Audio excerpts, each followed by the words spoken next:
ટેકાના ભાવે મગફળી ખરીદવાનો બીજો દિવસ છે। 50 ખેડૂતોની બીજા દિવસે ટેકાના ભાવે ખરીદી માટે બોલાવવામાં આવ્યા છે। વહેલી સવારથી જ ખેડૂતો ટેકાના ભાવે વેચાણ માટે જૂના માર્કેટિંગ યાર્ડ પહોંચ્યા।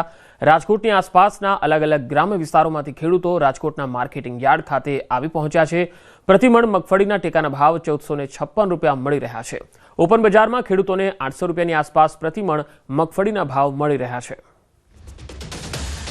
તો રાજકોટમાં તસવીરોમાં જોઈ શકાય છે ખેડૂતો પોતાની જણસ લઈને અહીંયા માર્કેટિંગ યાર્ડ ખાતે આવી પહોંચ્યા છે। 50 ખેડૂતોને ખરીદી માટે બોલાવાયા છે અને માર્કેટિંગ યાર્ડ ખાતે ખેડૂતો મગફળીના વેચાણ અર્થે આવી પહોંચ્યા છે। પ્રતિમણ મગફળીના ભાવ 1456 રૂપિયા હાલ મળી રહ્યા છે, જ્યારે ઓપન માર્કેટમાં આ ભાવ 800 રૂપિયા પ્રતિમણ ખેડૂતોને મળી રહ્યા છે।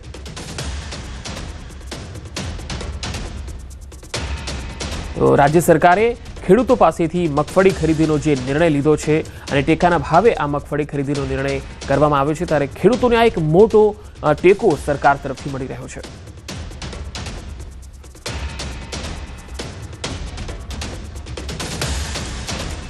વધુ માહિતી મેળવી રાજકોટથી સંવાદદાતા હાર્દિક જોશી મારી સાથે જોડાયા છે। હાર્દિક, ખેડૂતોને મગફળીની ખરીદીને લઈને રાજ્ય સરકારે એક મોટો ટેકો તો આપ્યો છે।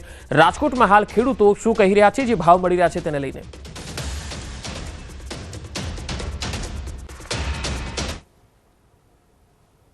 પ્રયાસ કરીશું। તમે કયા ગામથી આવો છો, કેટલી મગફળી લઈને આવ્યા? અમે અણિયારા ગામથી આવી છીએ અને બાચકા છે અમારા આગળ। આ ટેકાના ભાવે ખરીદી કરે છે, હા કેવી અસર શું થાય છે? કે ના, ખેડૂતને ટેકાના ભાવે મગફળીના ભાવ સારા મળે છે। સ્કૂલી બજાર કરતા 300 રૂપિયાનો ફેર છે। ના, હજી તો કાંઈ હેરાનગતિ નથી। હાઈ ક્લાસ બધું રેગ્યુલર હાલે છે। અત્યારે તો બધાનો રેગ્યુલર વારો આવે છે અને ખેડૂત રોજ બોલાવે છે। તમે કયા ગામથી આવો છો, કેટલી મગફળી લઈને આવ્યા? પાડાસણ ગામ, ખવાસોમાં। અહીં કેવી વ્યવસ્થા છે? અહીંયા વ્યવસ્થા બહુ સારી છે। ખાસ કરીને આ જે રાજકોટનું જૂનું માર્કેટિંગ યાર્ડ છે, અહીંયા જે છે એ ખેડૂતો દૂર દૂરથી આવતા હોય છે। જે ખાસ કરીને આજે 50 જેટલી ગાડીઓ મંગાવવામાં આવી છે, 50 જેટલા ખાતેદારોને બોલાવવામાં આવ્યા છે। ટોટલ રાજકોટના જે જૂનું માર્કેટિંગ યાર્ડ છે ત્યાં 30 જેટલા જે છે અલગ અલગ કર્મચારીઓ છે તે અત્યારે જે છે સમગ્ર કામગીરી સાથે જોડાયેલા છે। અને જે સવારે 8 વાગ્યાથી ને જે કામગીરી શરૂ થઈ જતી હોય છે, જે સાંજ સુધી કામગીરી ચાલતી હોય છે, પરંતુ ક્યાંક ને ક્યાંક જે રીતના પંકજ જોવામાં આવે તો ખેડૂતોમાં પણ ક્યાંક ખુશી જોવા મળી રહી છે। કેમ કે જે ઓપન બજારમાં જે ખેડૂતોને 800 થી 900 રૂપિયા જે ભાવ મળતા હોય છે મગફળીના, તે જ ભાવ છે તે અત્યારે રાજકોટના જે જૂનું માર્કેટિંગ યાર્ડ છે, જે ટેકાના ભાવ ખરીદી કરવામાં આવતી હોય છે, જે 1456 રૂપિયા જેટલા ભાવ મળતા હોય છે। આપ સીધા દ્રશ્યો જોઈ શકો છો કે જે રીતના અત્યારે ખેડૂતોમાં પણ ક્યાંક ઉત્સાહ જોવા મળી રહ્યો છે। ગઈકાલથી જ જે ખેડૂતોને ગઈકાલે રાતથી જ મેસેજ કરવામાં આવ્યા હતા। આપણે ફરી એક વખત આ ખેડૂતો સાથે વાત કરવાનો પ્રયાસ કરીશું। તમને ક્યારે મેસેજ આવ્યા હતા અને શું આખી વ્યવસ્થા થઈ હતી? અમને કાલે 3 વાગે મેસેજ આવેલો હતો, તમારી મગફળી લઈને આવો। પછી અમે વાહનો ને મજૂર ભરવાનું બધું વ્યવસ્થા અમારી રીતે કરી અને અમે સવારે 7 વાગે અહીંયા પહોંચી ગયા છીએ। આ વખતે મગફળીમાં ભેજ લાગ્યો છે, એમને લઈને કોઈ? હા, અમુક મગફળીમાં ભેજ લાગ્યો છે। વરસાદ પહેલા નીકળે તેમાં બહુ વાંધો નથી, વરસાદ થોડોક નહીં હોય એટલે ભેજનું પ્રમાણ જરાક છે, થોડુંક છે। ખાસ કરીને ભાઈ ખેડૂતોની શું સ્થિતિ છે અત્યારે? ખેડૂતોની સ્થિતિ છે ને બહુ થોડીક ગંભીર છે, બરોબર। અને એના મુજબમાં થોડુંક ધ્યાન રાખી અને ટેકાની ફટાફટ એને ચાલુ કરે અને વધારે ખેડૂતને કાયમથી કાયમ વધારે લે। ચોક્કસથી જે રીતના પંકજ અહીંયા ખેડૂતો પણ ક્યાંક કહી રહ્યા છે કે જે છે ટેકાના ભાવે સરકાર જે ખરીદી કરી રહી છે ત્યાંથી ક્યાંક ખુશ છે, પરંતુ ઝડપથી વારો તેમનો આવી જાય અને જે છે યોગ્ય સમયે તેમને જે છે પૈસા પણ મળી જાય તેવું કે ખેડૂતો હાલ ઈચ્છી રહ્યા છે। જી પંકજ। જી હાર્દિક, આપ મારી સાથે જોડાયેલા રહેશો। હું જામનગર પણ જઈશ, જ્યાં મારી સાથે કિંજલ કારસરિયા પણ જોડાયા છે।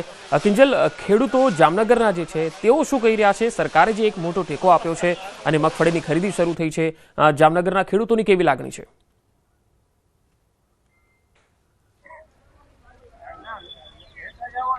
બિલકુલ પંકજ, જે પ્રકારે વાત કરવામાં આવે સમગ્ર રાજ્યની સાથે જામનગરમાં પણ ટેકાના ભાવે જણસની ખરીદી છે તે રાજ્ય સરકાર દ્વારા શરૂ કરવામાં આવી છે। ત્યારે જામનગર જિલ્લામાં સૌથી વધુ મગફળીનું વાવેતર છે। ત્યારે જામનગર તાલુકાની જો વાત કરીએ તો 19,100 ખેડૂત છે કે જેમને નોંધણી કરાવવામાં આવી છે। આજે બીજો દિવસ છે ટેકાનો, ત્યારે માર્કેટિંગ યાર્ડ ખાતે જે ટેકાનું સેન્ટર છે ત્યાં 50 ખેડૂતોને બોલાવવા પડે છે। તે જે પ્રકારના દ્રશ્યો હું દેખાડવા માંગીશ, હાલ જે ટેકાના ભાવે જે ખરીદી છે તે શરૂ થઈ ચૂકી છે અને જે પ્રકારની અહીં જે દ્રશ્યો જોઈ રહ્યા છો, ખેડૂતો પોતાની મગફળી લઈને પહોંચ્યા છે. ખાસ કરીને અહીં યાર્ડના સેક્રેટરી છે એમની સાથે પણ વાત કરીશું, કારણ કે જે પ્રકારની વ્યવસ્થા છે, શું કહેશો, કેવી વ્યવસ્થા અને કેટલા લોકોને જ બોલાવવામાં આવ્યા છે?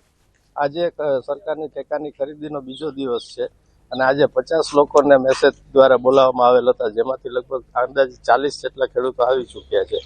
અને માવઠાના કારણે મગફળીનો પલળેલ હોવાના કારણે અમુક ખેડૂતોને હજી સૂકવી અને તૈયાર કરવાની બાકી હોય, તેના કારણે 8-10 ખેડૂતો હજી આવી શક્યા નથી. એને ફરીથી લઈ લેવામાં આવશે.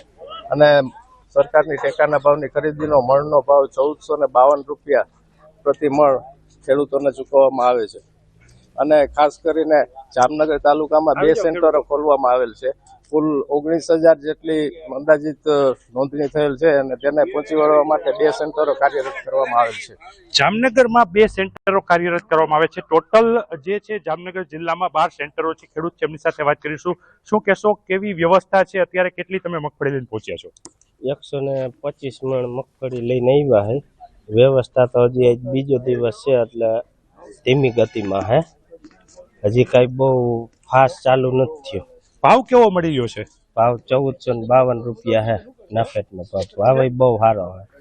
ભાવ છે એ ખૂબ સારો છે, કારણ કે જે પ્રકારે સરકારે જે ટેકો આપ્યો છે એ ટેકો ક્યાંક ને ક્યાંક આ ટેકો ખેડૂતો માટે જે કપરી પરિસ્થિતિ છે તેમાં હાલ ખેડૂતોને સહાયરૂપ બની રહ્યા છે. જે પ્રકારના દ્રશ્યો દેખાડીશ, અહીં જે ખેડૂતો છે એ ખેડૂતો ઠેર ઠેરથી આવી રહ્યા છે. આજે બીજો દિવસ છે, કેવી વ્યવસ્થા કરવામાં આવી છે યાર્ડ દ્વારા, અને અત્યારે અહીંયા તમને જે ટેકાના ભાવે મગફળી ખરીદી કેટલા સંતુષ્ટ? વ્યવસ્થા સારી છે, ભાવે સારો છે અને સારું છે, બહુ વાંધો નથી. અને શરૂઆત છે એટલે ધીમી ગતિએ ચાલુ કર્યું છે.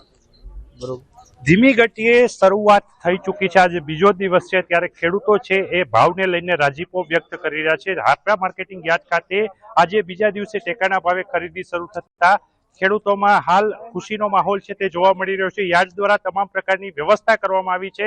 જામનગર જિલ્લામાં કુલ 12 સેન્ટરો છે જ્યાં મગફળી સિવાય મગ, અડદ અને સોયાબીન છે, આ તમામ જણસ છે, આ 4 જણસની ટેકાના ભાવે ખરીદી છે એ જામનગરમાં પણ પંકજ શરૂ થઈ ચૂકી છે. અને ખેડૂતો પણ હવે પોતાના ક્રમાનુસાર આવી રહ્યા છે, કારણ કે કોઈ પણ પ્રકારની અવ્યવસ્થા ન સર્જાય તેના માટે જે તંત્ર છે તેમના દ્વારા પણ તમામ